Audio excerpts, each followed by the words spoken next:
Hello students, this is Lalita Fatale, your value teacher. Today we are going to understand story number 2 from your book Wings of Life, and the story is Choose Wisely. This is story number 2, Choose Wisely. So choose wisely means सोच के चुनना है. That means the story is completely based on our decision power. Okay, so let's start the story.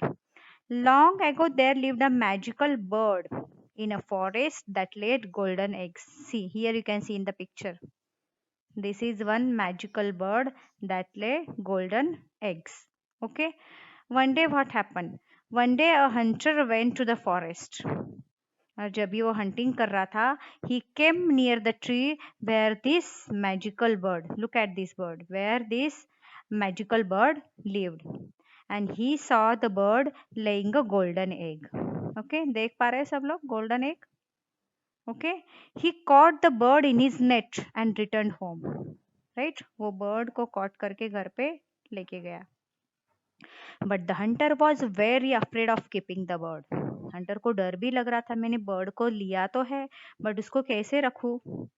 He thought that though he would become rich by selling its golden eggs, the king might think that he had acquired the richness by stealing from others. वो क्यों डर रहा था? उसको लगा कि ये gold birds तो गोल्ड एग्स देता रहेगा और फिर वो मैं बेचूंगा और फिर मैं रिच होता जाऊंगा डे बाय डे. पर ये किंग को पर जो किंग था वहां का, उनको क्या लगेगा कि इसने यहाँ वहां से चोरी करके रिच हुआ होगा, ये ऐसे सोचेगा मेरे बारे में. ऐसे कौन सोच रहा था? Hunter. Okay, so the hunter then decided to present the magical bird to the king. उसने क्या सोचा कि मैं ये बर्ड किसको प्रेजेंट करूं? किंग को. So he went to the king's court and presented the magical bird to him.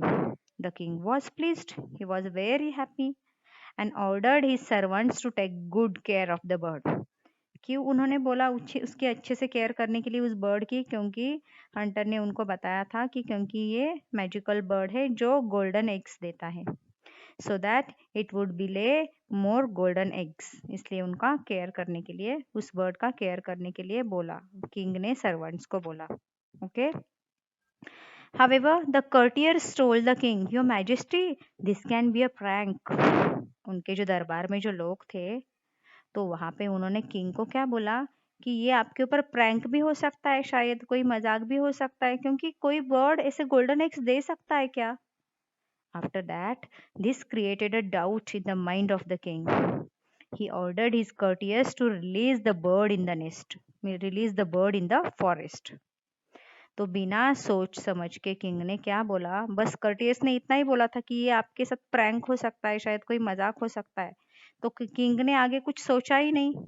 Right, कुछ भी सोचा नहीं, डायरेक्टली उन्होंने क्या बोला, to release the bird in the forest. और आफ्टर दैट क्या हो गया, उसके बाद क्या हो गया, the courtiers follow the orders and release the bird. उन्होंने क्या किया, उस बर्ड को रिलीज कर दिया. कहाँ पे? फॉरेस्ट में रिलीज कर दिया, छोड़ दिया. सी, हियर यू कैन सी, इस पिक्चर में आप देख सकते हो उन्होंने बर्ड्स को फॉरेस्ट में छोड़ दिया. देखो यहाँ पे, हियर इन्होंने बर्ड्स को फॉरेस्ट में छोड़ दिया. Okay. The bird was very happy to be free and then it flew towards the sky and said to itself. वो खुद को ही बोलने लगा बर्ड कि This seems to be a fool's kingdom. The hunter knew that I laid golden eggs. Hunter को पता है कि मैं gold eggs देता हूँ. Even then he gave to the king. फिर भी उसने king को दिया. Right? The king without even verifying the fact. उसके बाद king ने भी बिल्कुल सोचा नहीं, कुछ भी नहीं किया, directly उसको रिलीज कर दिया. मतलब मुझे खुद को रिलीज कर दिया, मतलब ऐसा bird सोच रहा था.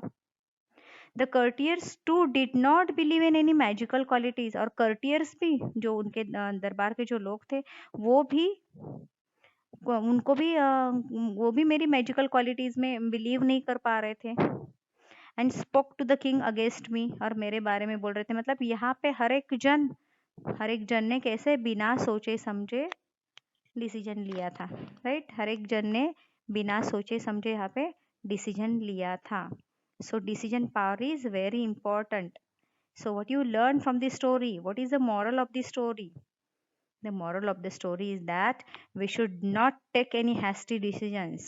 जल्दबाजी में कोई decision लेना नहीं है. We must confirm the facts before taking any decisions. यहाँ पे उन्होंने बिल्कुल कोई भी सोचा नहीं था और directly decisions लिया था. So we must confirm the facts before taking any decisions. Why? Because decision making is an important skill, right? कभी कभी क्या होता है, डिसीजन मेकिंग में also depend on whether it is a short term decision और a long term decision, right? जैसे कि short term decisions क्या होता है? Decisions for a short term may be taken keeping in a view of the immediate requirements and necessities. कभी कभी short term decisions में आपको तुरंत डिसीजन लेना पड़ता है, राइट? तुरंत डिसीजंस लेना पड़ता है. जैसे कि मम्मी ने आज बोला कल मैं मार्केट जाने वाली हूँ, थोड़ी देर के बाद मैं मार्केट जाने वाली हूँ, क्या आप आ रहे हो? तो क्या आप वो दिन पूरा टाइम सोच के रहोगे? नहीं, वो टाइम पे आपको क्विक डिसीजन देना पड़ेगा. यस मम्मा, मैं आ रहा हूँ. बस 2 मिनट में सोच के आपको, हाँ, आपको बताना है कि मैं आ रहा हूँ या फिर नहीं आ रहा हूँ. Whatever your decision you have to give to your mother, right? And then long term decisions किसके ऊपर होता है? Long term decisions depend upon our long term goals and vision.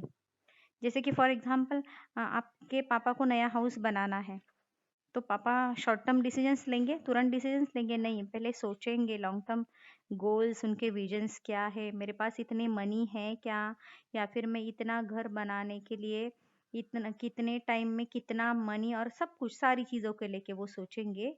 और फिर वो थोड़ा डिसीजन लेने में टाइम लगाएंगे कि मैं सच में लायबल हूँ क्या, मतलब मैं घर बना सकता हूँ क्या, क्या मैं एबल हूँ इतना सारा मनी पे करने के लिए, या फिर अदर कंडीशंस हो सकते हैं, right? So it is important to note that a decision must not be taken to meet selfish interest. When it concerns or involves others, we must take a decision in such a way that it does not harm or hurt the feelings of those who are affected by it, right? Okay.